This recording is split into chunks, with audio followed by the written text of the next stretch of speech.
네, 안녕하십니까. 품결산 교육을 시작하도록 하겠습니다. 네, 안녕하세요. K에듀파인 최윤태입니다.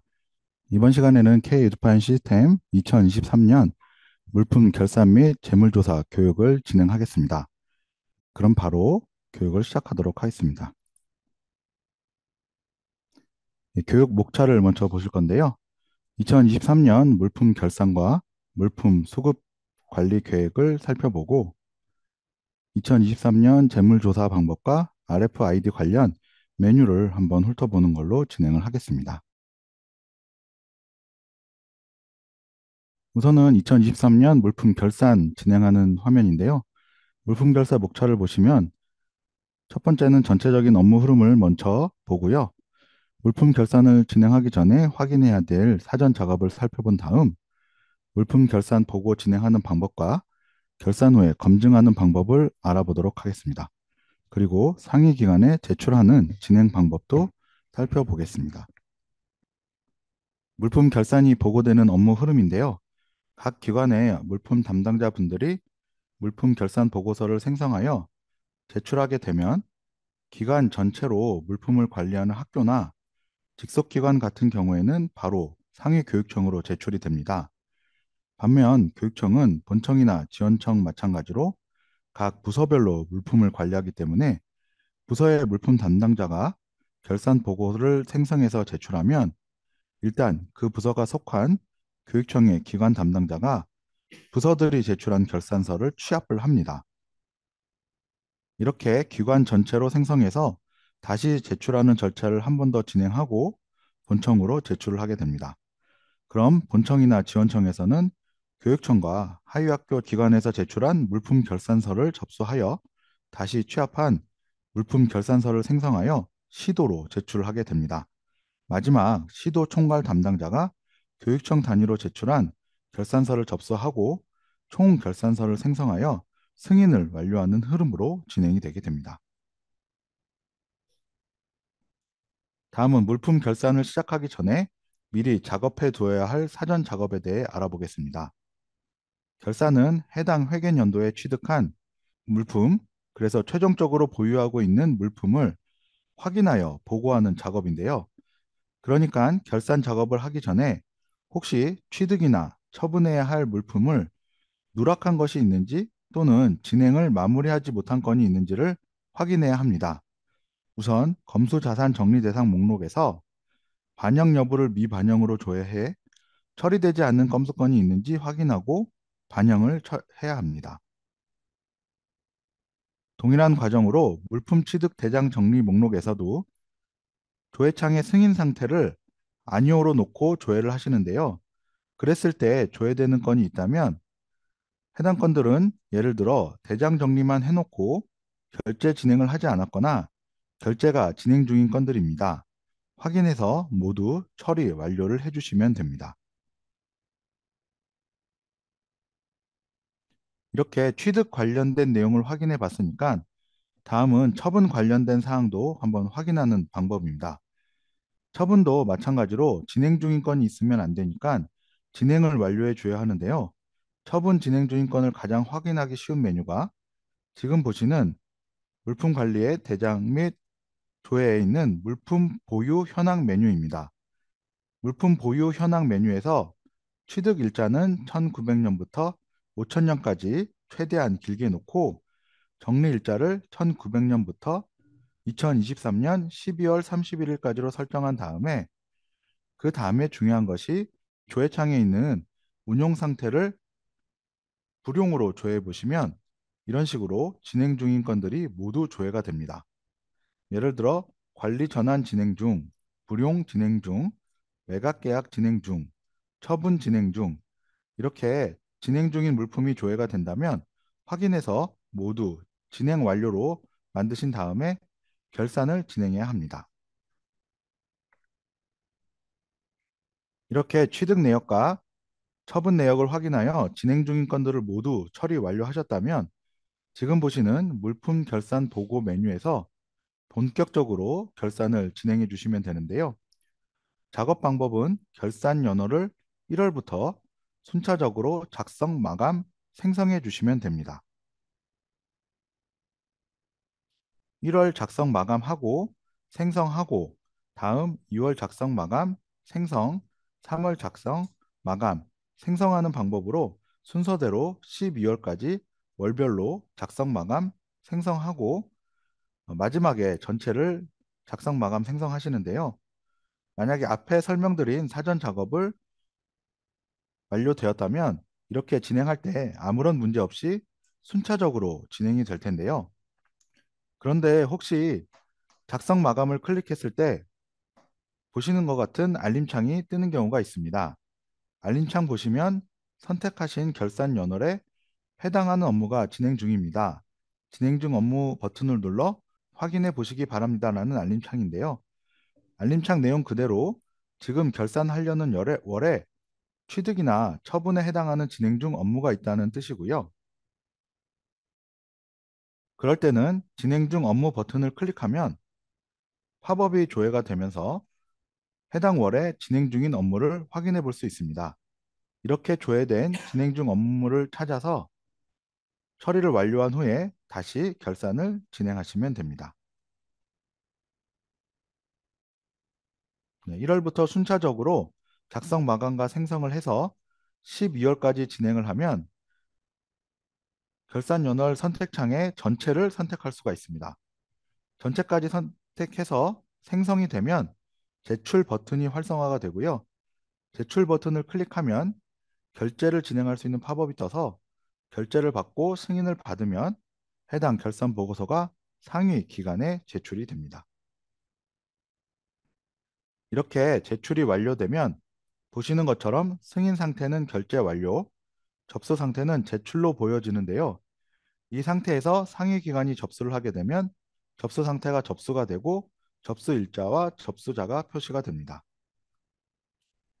그리고 기억해 두셔야 할 것은 작성 마감하거나 생성까지만 진행되면 언제든지 작성 마감 취소와 삭제를 하고 데이터에 관한 작업을 다시 진행할 수 있지만 일단 전체를 생성해서 결제가 완료가 되면 상위 기관에서 접수를 따로 하지 않았더라도 보고서를 삭제할 수가 없습니다.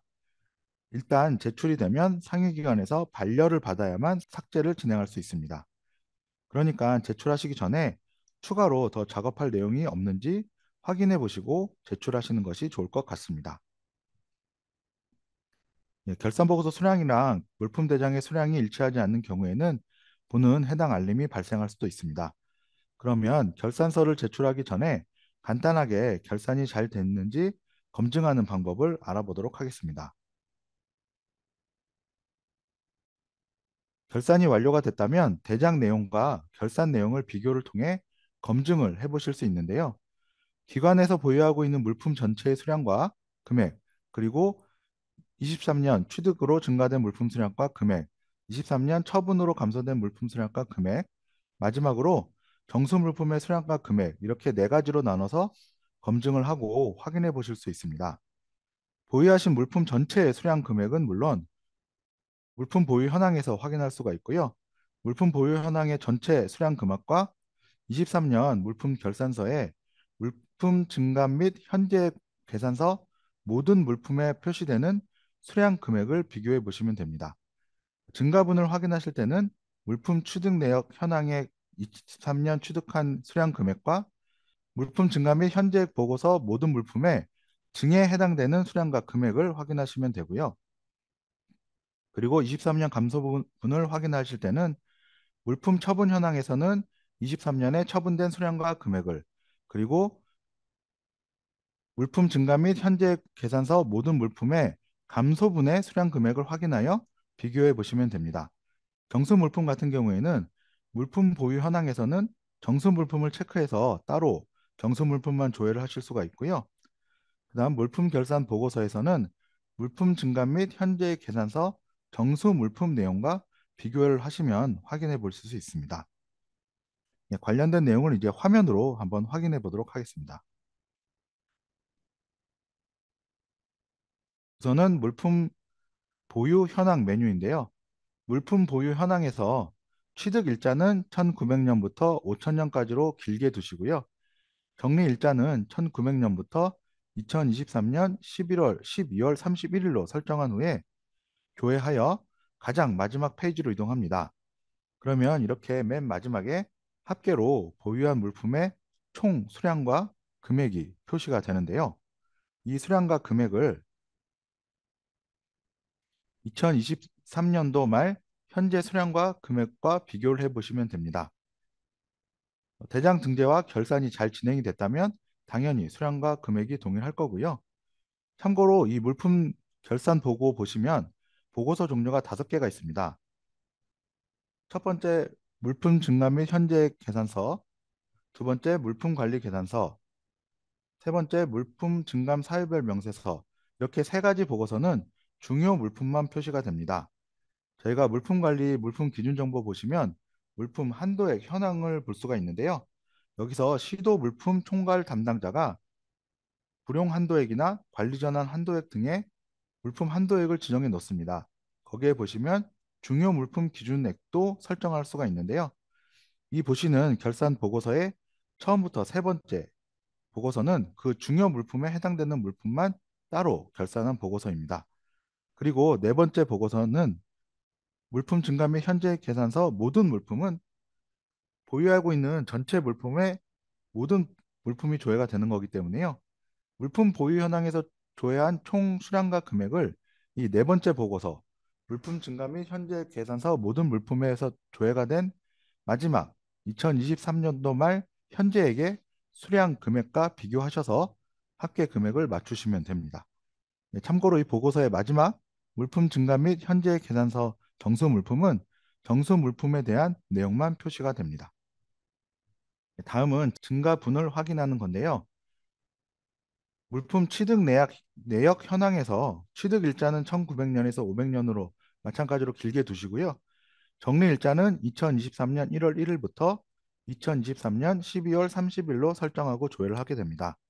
이렇게 하면 23년 회계에 취득한 물품만 조회를 할 수 있고요. 마지막 페이지로 이동해서 총 합계의 물품 수량과 금액을 확인합니다. 그런 다음 아까 보셨던 물품 증감 보시면 현재 총 계산서 메뉴 보시면 2023년도 증감의 증 부분만 표시된 부분이 있습니다. 여기서 증 내역의 합계 수량 금액과 앞에 보셨던 감 내역을 비교하시면 됩니다. 마찬가지로 사전 작업과 결산이 제대로 이루어졌다면 금액은 동일해야 할 것입니다. 다음은 이제 증가분이 아닌 감소분을 확인해 보는 메뉴를 살펴보겠습니다. 감소 내역을 확인하기 위해서는 물품 처분 내역 현황 메뉴로 이동을 하고요. 해당 메뉴에서 처분 일자를 2023년 1월 1일부터 2023년 12월 30일로 놓고 조회한 다음 마찬가지로 마지막에 합계 수량과 처분 금액을 확인을 합니다. 그리고 다시 물품 결산 보고에 작성된 보고서 중 물품 증감과 현재액 총계산서 모든 물품에 있는 2023년도 증감에 있는 감 내역을 확인합니다. 여기에 합계 금액, 건수와 수량과 금액을 앞에 처분 현황에서 봤던 금액과 비교를 하시게 되고요. 이 금액이 맞는지를 확인하시면 됩니다. 다음은 정수물품 보유 현황과 결산 내용에 있는 정수물품 수량과 금액을 검증하는 방법인데요.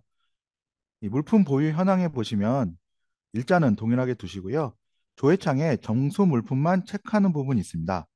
여기에서 체크하고 조회하시게 되면 물품 보유 현황에 정수 물품에 대한 수량과 금액만 확인하실 수가 있습니다.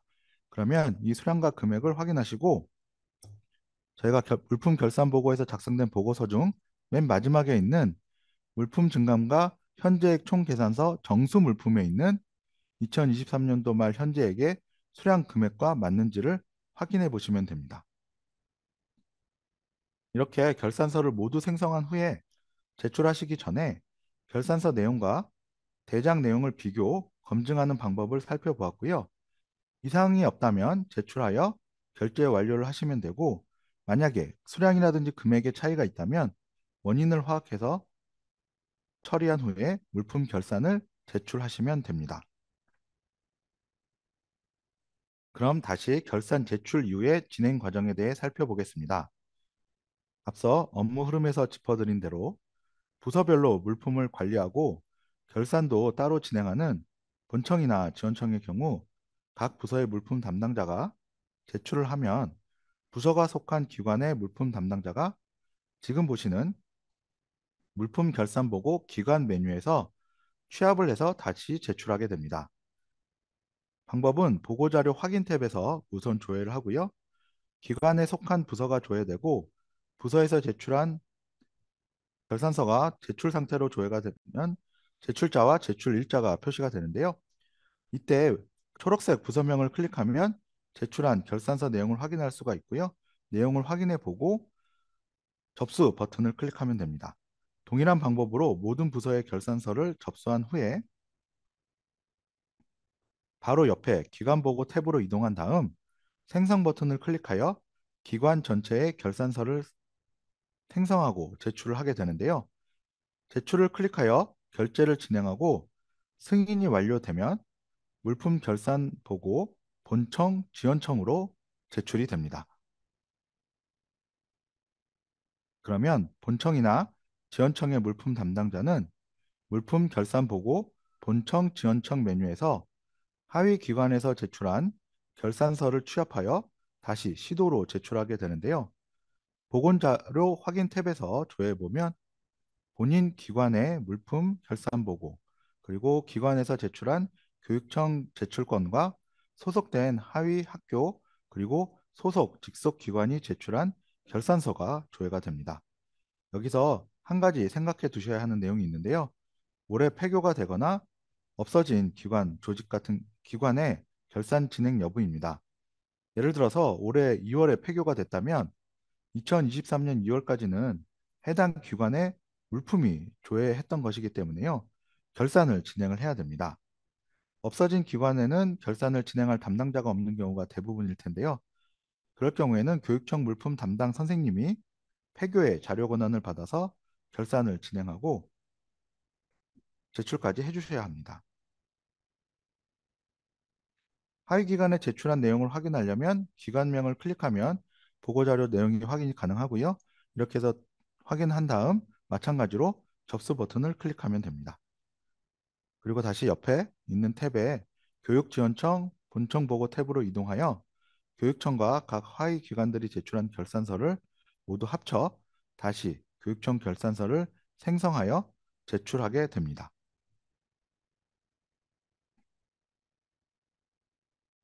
시도 총괄 담당자는 물품 결산 보고 시도 메뉴에 보고자료 확인 탭에서 각 교육청 단위로 제출된 결산서를 확인하여 접수하고 시도 교육청 보고 탭에서 생성한 다음 승인 요청을 하게 되는데요.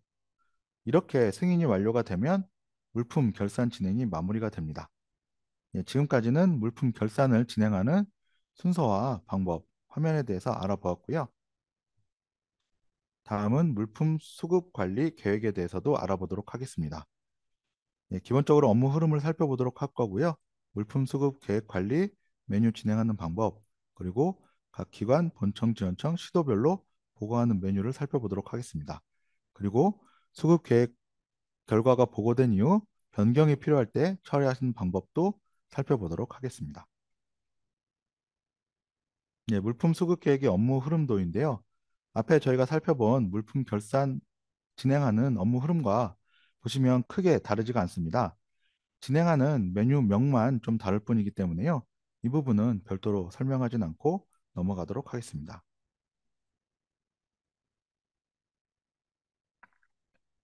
다음은 물품 수급 계획 관리 메뉴인데요. 물품 수급 계획은 결산서를 제출한 이후 작업을 진행해야 하는데요. 결산이 끝난 후에 결산된 물품 중에서 정수 물품 자료를 가져온 다음 그 자료를 기초로 내년도 24년도에 정수 물품 취득과 처분에 대한 계획을 세우는 것이 물품 수급 계획입니다. 즉 모든 물품이 아닌 정수 물품에 대한 계획을 세우시는 거라고 알아두시면 좋고요. 만약 해당 메뉴에 들어왔을 때 이런 알림이 발생한다면 결산 보고 마감 여부가 처리가 되어 있는지를 확인하셔야 됩니다. 결산 보고가 마감이 안 됐거나 반려거나 이런 상태이면 생성이 되지 않고 진행이 되질 않습니다. 결산 보고 제출이 완료가 되었다면 해당 연도를 원하시는 연도로 설정하고 생성 버튼을 클릭하면 자료가 생성이 됩니다. 자료를 생성하면 보시는 것처럼 해당 물품 조직에 23년도 결산 시 보유하고 있는 정수 물품에 대한 정보가 생성이 됩니다. 여기에 가운데 있는 24년도 차년도 수급 계획 취득과 처분 칸에 계획하고 있는 수량과 금액을 더블 클릭해서 입력하고 저장하시면 됩니다. 그런데 기존에 보유하고 있는 정수 물품 외에 다른 정수 물품 종류를 올해는 우리가 취득할 계획이 있다면 보시는 것처럼 행추가 버튼을 클릭하여 물품을 추가할 수 있습니다. 행추가 버튼을 클릭하면 보시는 것처럼 물품을 추가할 수 있는 행이 하나 생성이 되고요. 돋보기 버튼을 누르면 물품을 검색하는 팝업이 창이 떠서 물품을 추가할 수가 있습니다.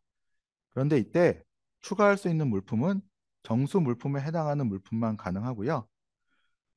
또한 마찬가지로 행삭제 버튼이 있는데 행삭제 버튼은 행추가로 신규 추가한 물품만 삭제가 가능합니다. 생성으로 기존의 결산보고에서 넘어온 연계된 자료는 삭제가 되질 않습니다. 이분도 참고하시면 좋을 것 같습니다. 이렇게 차년도 수급 계획을 다 세웠다면 저장을 하고 바로 옆에 있는 물품 수급 관리 계획 보고 탭으로 이동을 하게 됩니다.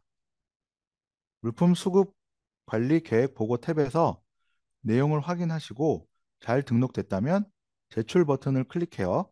결제를 완료하면 해당 내용이 상위 기관에 제출이 됩니다. 예, 다음 화면은 물품 수급 계획 결과 보고 기관 화면인데요. 앞서 물품 결산에서 설명드린 내용과 크게 다르진 않고 동일하게 진행이 됩니다. 본청과 지원청은 물품을 부서별로 관리하니까 각 부서별로 결산서와 수급 계획, 뒤에 설명할 재물조사 모두 일단 부서에서 제출을 하게 되면 부서가 속한 교육청의 기관 담당자가 지금 보시는 메뉴에서 취합을 하여 교육청 단위로 다시 생성하여 제출하게 됩니다. 네, 작업 방법은 보고자료 확인 탭에서 2024년도 물품 수급 계획을 조회하고 해당 교육청에 속한 부서가 제출한 물품 수급 계획이 조회가 되면 해당 내용을 확인하고 접수를 하게 됩니다. 네, 모든 부서의 수급 계획을 접수하면 옆에 기간 보고 탭으로 이동한 다음 기간 보고 탭에서 기관 전체의 수급 계획을 생성하고 제출해 주시면 됩니다. 다음은 물품 수급 계획 결과 보고 본청 지원청 메뉴인데요. 각 본청이나 지원청별로 본인 기관을 포함한 소속 기관별로 제출한 수급 계획을 확인하여 접수한 다음 예, 마찬가지로 옆에 있는 교육지원청 본청 보고 탭으로 이동해서 자료를 생성하고 제출을 하게 됩니다. 제출을 누르면 결제가 진행이 되고요. 결제가 완료가 되면 접수 상태는 제출로 되고 승인 상태는 결제 완료로 상태값이 변경되게 됩니다. 예, 마지막으로 시도 총괄 물품 담당자가 물품 수급 계획 결과 보고 시도 메뉴에서 해당 보고 자료를 확인 탭에서 교육청 단위로 제출된 수급 계획을 접수하고 시도 교육청 보고 탭에서 생성한 후에 승인 요청을 하게 되면 물품 수급 계획에 대한 절차가 마무리되게 됩니다.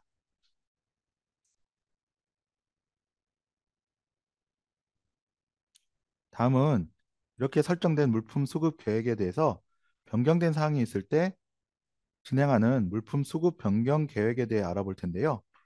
작성 방법이나 제출 진행 방법은 기본적으로 수급 관리 계획과 동일합니다. 그래서 선생님께서 알아두셔야 될 두세 가지만 집어 드리려고 하는데요. 먼저 여기 업무 흐름을 보시면 아까 보셨던 수급 계획과 다른 부분은 동일한데 맨 차수 마감 생성이라는 게 있습니다.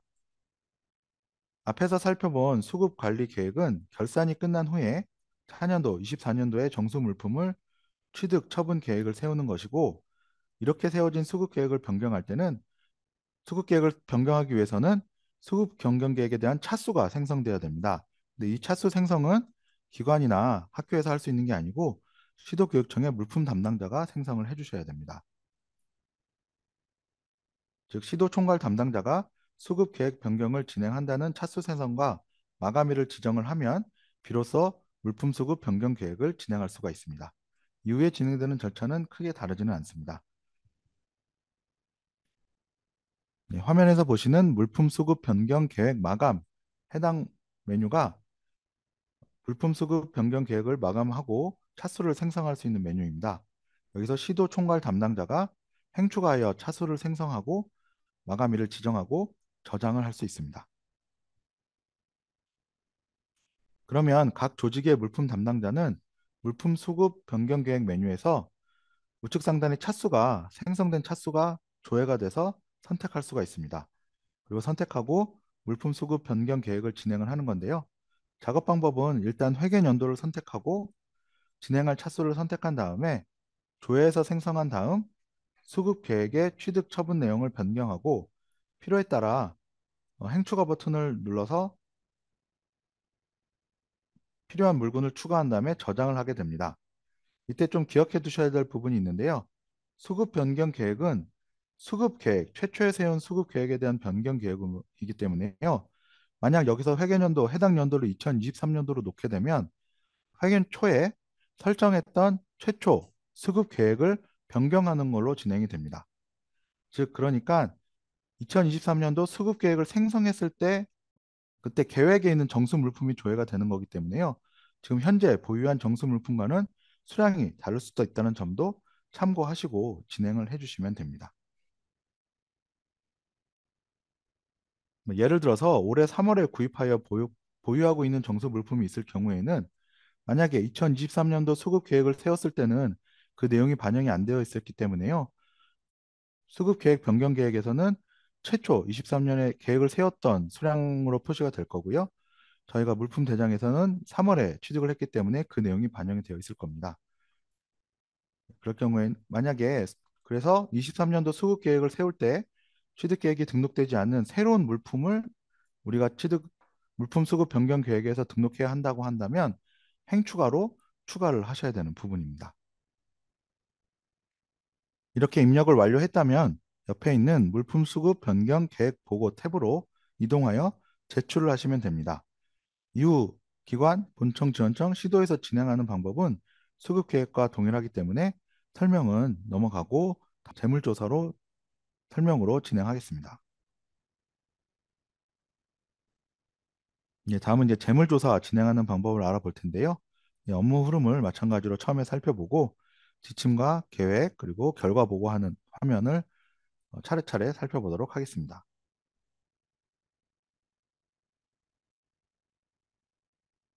재물조사 업무 흐름도입니다. 재물조사는 상위기관에 보고서를 제출하는 정기 재물조사와 조직 내에서 수시로 진행하는 자체 재물조사가 있는데요. 지금 보시는 업무 흐름은 상위 기관으로 제출되는 정기 재물조사만 해당이 됩니다. 시도 총괄 담당자가 재물조사 지침을 등록하고 그 지침을 참고로 각 기관 물품 담당자들이 재물조사를 실시하고 상위 기관에 하면서 진행이 되는데요. 제출해서 그 이후 본청 기관이나 또는 본청 지원청 그 위에 시도로 제출이 되는 단계는 앞에서 살펴본 물품 결산이라든지 물품 수급 물품 수급 계획 관리와 크게 다르지는 않습니다. 재물조사 지침 메뉴입니다. 여기서 추가 버튼으로 지침을 등록할 수 있고요. 시도 담당자인 경우에는 일괄 적용 버튼이 활성화되어서 지침을 일괄로 적용할 수도 있습니다. 여기서 조회가 되는 내용을 선택해서 파일을 다운로드 받으실 수도 있고요. 추가된 지침을 각 기관의 물품 담당자가 지침을 확인하고 여기서 파일을 다운로드 받으실 수도 있습니다. 다음은 본격적으로 재물조사 작업을 진행하는 메뉴입니다. 먼저 재물조사 계획, 메뉴에 보시면 맨 앞에 재물조사 계획 생성 탭이 있습니다. 여기서 재물조사 연도를 설정하고 정기 계획 생성 버튼을 클릭합니다.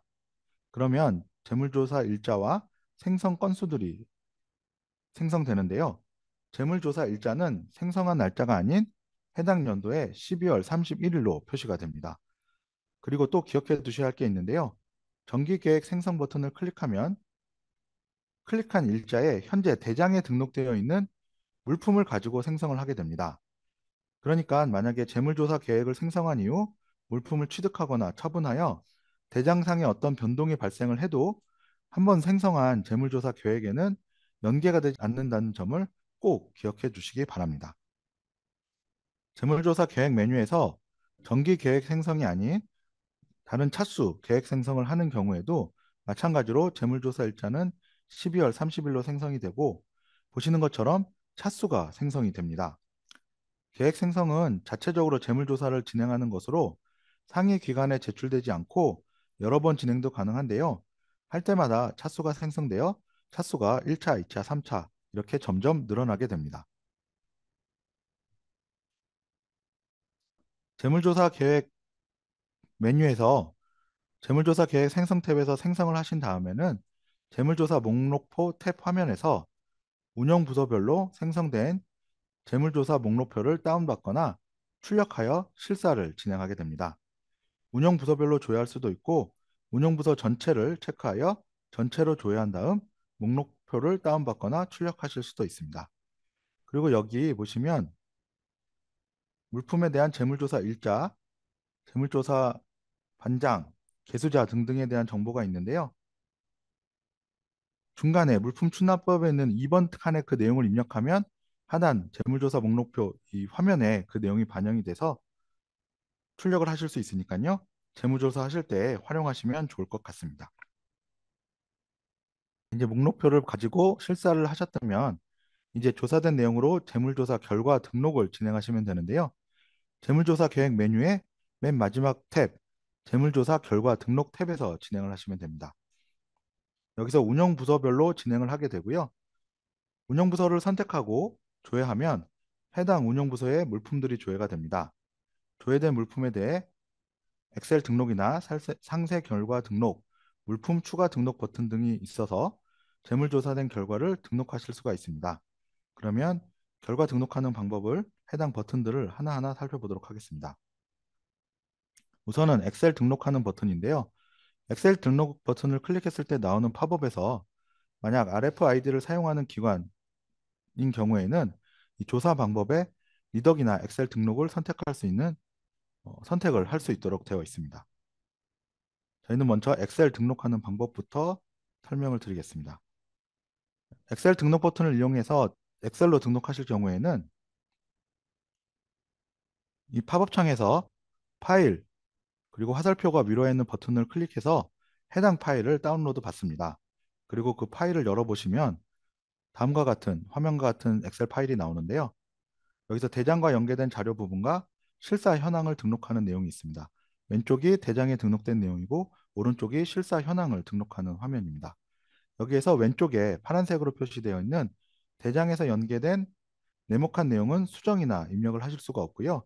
그 옆에 빨간 네모칸은 실사 현황 부분에 재물조사한 결과를 등록하시면 됩니다. 오른쪽에 실사 현황에 직접 내용을 입력하시면 되는데요. 참고로 다운받은 이 엑셀에는 행추가를 해서 물품을 추가하실 수는 없습니다. 그 점 알고 진행을 하셔야 합니다. 이렇게 엑셀 등록 버튼을 이용해서 다운로드 받은 파일에 엑셀 내용을 입력했다라면 다시 엑셀 등록 버튼을 눌러서 나오는 팝업에서 이번엔 엑셀 파일 업로드를 통해서 해당 파일을 업로드를 하게 됩니다. 그래서 업로드를 한 상태에서 검사를 하고 생성 버튼을 누르면 결과가 등록이 되는데요. 이때 검사 버튼을 눌렀을 때 오류 건수가 있으면 생성 버튼이 활성화되지 않아서 오류 내용을 확인하고 그 내용을 처리해야 합니다. 검증 실패 내용을 수정해서 다시 검증을 해서 문제가 없게 되면 보시는 것처럼 생성 버튼이 활성화되어 재물조사 결과를 생성할 수 있습니다. 생성된 화면이고요. 이제 여기 보시면 각각 버튼들이 있는데요. 이 각각 버튼들을 설명드리도록 하겠습니다. 교육 자료는 사유별 내역 일괄 등록이 먼저 앞서 있는데요. 편의상 뒤에 있는 상세 결과 등록 이 버튼부터 안내드리도록 하겠습니다. 앞서 엑셀로 결과 등록하여 업로드해서 오류 없이 생성을 했는데도 이 생성된 자료에 분홍색으로 보여지는 물품들이 있습니다. 그런 물품은 상세 결과 등록에서 엑셀에서 입력할 수 없는 그런 내용을 추가로 등록을 해야 되는데요. 이 건을 선택하고 상세 내역 등록 버튼을 클릭하면 해당 팝업이 생성이 됩니다. 그럼 여기에서 저희가 엑셀에서 등록할 수 없었던 예를 들어서 불용 사유라든지 이런 것들에 맞는 수량이라든지 이런 사유에 맞게 수량을 입력해 주시고 등록을 하시면 됩니다. 이렇게 등록을 하면 이제 분홍색이 없어지고 해당 물품에 대해서도 완료로 표시가 됩니다. 이 경우에 사유를 입력해야 될 물품들이 굉장히 여러 건들이 있는데 그거를 내역을 한 번에 일괄 등록할 수 있는 버튼이 올해 생성이 되었습니다. 그 부분이 바로 맨 앞에 있는 사유별 내역 일괄 등록 버튼입니다. 동일한 사유를 입력해야 할 건이 여러 건 있을 때 일괄로 등록할 수 있는 버튼이고요.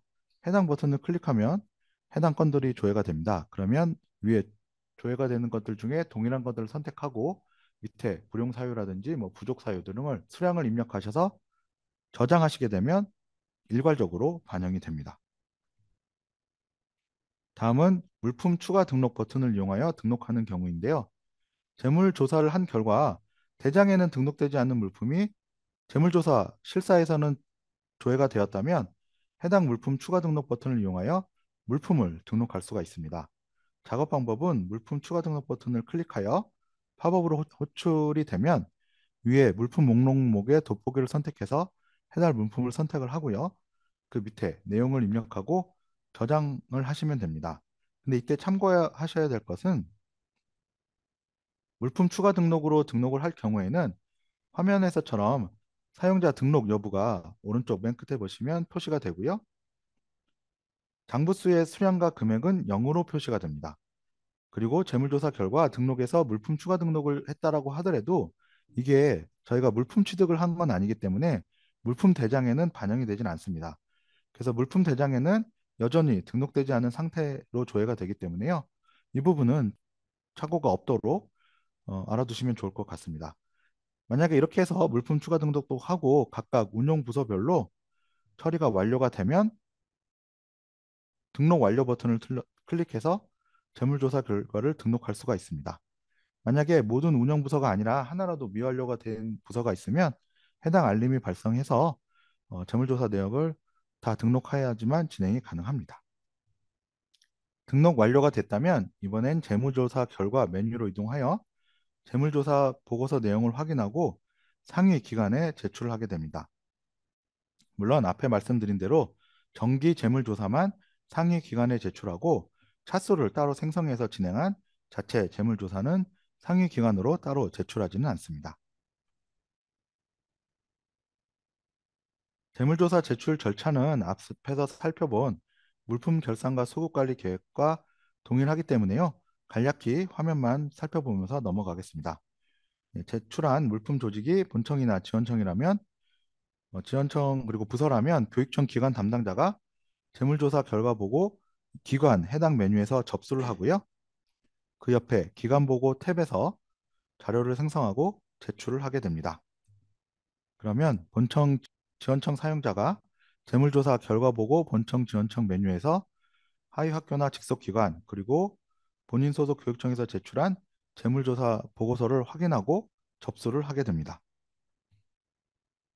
그 다음 그 옆에 있는 교육지원청 본청 보고 탭에서 자료를 생성하고 제출로 진행을 합니다. 마지막으로 시도 총괄 담당자는 재물조사 결과 보고 시도 메뉴에서 보고자료 확인 탭에서 해당 자료들을 확인해서 접수를 하고요. 마지막으로 시도 교육청 보고 탭에서 해당 내용을 생성하고 결제 승인 요청에서 결제가 완료가 되면 재물조사 진행 절차가 총 완료가 되도록 됩니다. 지금까지 저희가 재물조사 진행하는 방법도 살펴보았습니다. 다음은 RFID 물품 관리에 대해서 관한 메뉴들인데요. 지금 RFID 사용하는 지역이라든지 기관들이 점점 늘어나고 있고요. 특히 재물조사를 RFID를 이용해서 사용하는 기관이 많아지고 있기 때문에 이 RFID 관련된 화면을 한번 살펴보도록 하겠습니다. 다만 저희가 RFID 같은 경우에는 제조사를 통해서 확인하셔야 될 부분도 많기 때문에요. 기본적인 RFID와 K-에듀파인 관계의 업무 흐름도와 K-에듀파인에서 볼 수 있는 해당 화면들에 대해서만 설명드리도록 하겠습니다.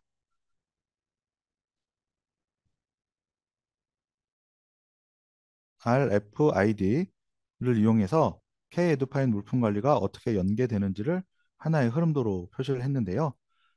여러 가지 작업들을 할 수가 있는데 요거를 다음 화면부터 좀 하나씩 분리해서 따로따로 살펴보도록 하겠습니다. 우선 물품을 취득했을 때 그 정보를 주고받을 수 있는 화면인데요. K-에듀파인에서 물품 취득 진행을 하고 물품 대장에 등록을 하면 K-에듀파인에서 RFID 태그 발행을 할 수가 있습니다. 태그 발행을 해서 그 목록을 전송을 하게 되고요. 그 목록이 RFID에서 동기화가 되면 태그 읽기를 통해서 우리 물품 대장에 등록되어 있는 내용과 태그를 통해서 물품 대장에 등록된 내용을 확인할 수 있습니다. 이렇게 취득 관리가 진행이 되고요. 그 다음은 불용입니다. 불용 같은 경우에는 이제 K드 파일상에서도 당연히 불용 신청 관리에서 따로 작성을 하게 되는데요. 만약에 RFID를 이용하신다고 하면 RFID에서 불용 요청서를 작성하고 태그 읽기를 한 다음에 해당 불용 용품을 확인하고 불용 정보를 에듀파인으로 전송하게 되면 그 내용이 불용 신청 관리 메뉴에서 조회가 됩니다. 그러면 물품 담당자는 K-에듀파인 물품 불용 신청 관리 메뉴에서 조회가 되는 내용을 갖고 확인하고 결제를 올리시면 불용 처리가 진행이 됩니다. 예, 처분도 크게 다르진 않는데요. K-에듀파인에서 어쨌든 불용까지 승인이 완료가 된 건에 대해서 RFID에서 처분 요청서를 작성하고 태그 읽기를 한 다음에 그 처분 정보를 저희 쪽으로 전송하면 K-에듀파인에 있는 물품 처분 관리 메뉴에 그 내용이 연계돼서 조회가 됩니다. 그러면 조회되는 내용을 가지고 내용을 확인하고 결제 요청해서 처분으로 진행을 하실 수가 있습니다. 다음은 매각을 진행하는 방법인데요. 마찬가지로 RFID에서 매각에 대한 운용 요청서를 작성한 다음 해당 물품에 대한 태그 읽기를 진행하고 그 정보를 저장한 다음에 전송을 하게 되면 매각에 대한 운용 요청서가 전송이 되면 K-에듀파인에 있는 물품 운용 계약 관리에 그 내용이 넘어가게 됩니다.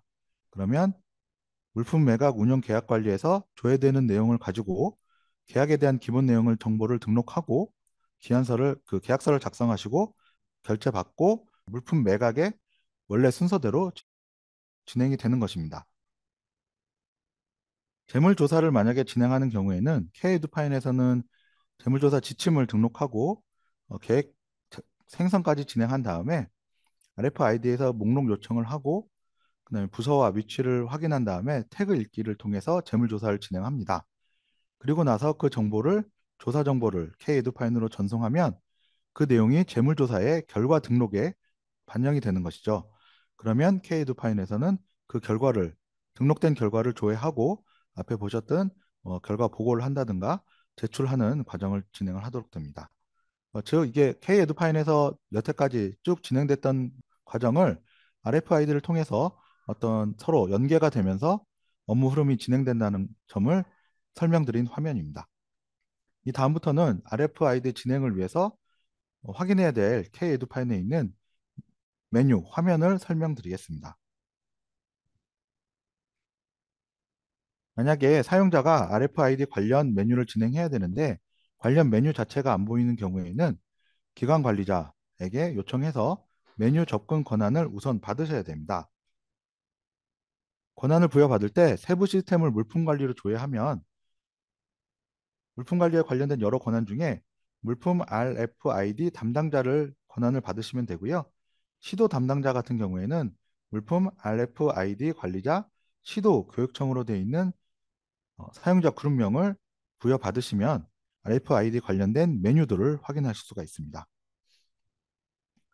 그리고 우선 우리가 처음으로 RFID를 사용하는 기관이나 학교라고 하면 RFID를 사용하기 위해서는 본청 물품 담당자가 RFID 기관 관리 메뉴에서 해당 기관이나 학교를 우선 등록을 해주셔야 됩니다. 보고 계시는 RFID 기관 관리 메뉴에서 행추하셔서 내용을 입력해 주시면 되고요. 해당 메뉴는 시도 담당자만 진행하실 수가 있습니다. 네, 행추하셔서 조직을 선택해 주시면 되고요. 다음은 리더기 사용 권한 관리 메뉴인데요. 권한도 받고 우리 학교가 기관으로 등록되어 있는데도 불구하고 RFID 단말기를 통해서 로그인을 할 때 로그인이 되지 않거나 이럴 경우에는 리더기 사용 권한이 부여가 되어 있는지를 확인을 해야 됩니다. 리더기 사용 권한이 부여가 되어 있어야지만 RFID 단말기를 통해서 로그인이 가능하고요. 마찬가지로 행추가하셔서 사용자를 추가해 주시면 됩니다. 다음은 태그를 부착할 물품 종류를 설정하는 태그 부착 대상 물품 관리 메뉴인데요. 지금 보고 계신 메뉴에선 저장 버튼이 활성화되어 있는데 이 저장 버튼은 시도교육청 RFID 물품 담당자에게만 저장 버튼이 활성화되어 있고요. 그 외 조직은 조회만 가능합니다. 다음은 태그 발행 메뉴입니다. 물품에 부착할 태그를 발행하는 메뉴인데요. 조회가 되는 항목 중에 태그 발행할 품목을 선택하고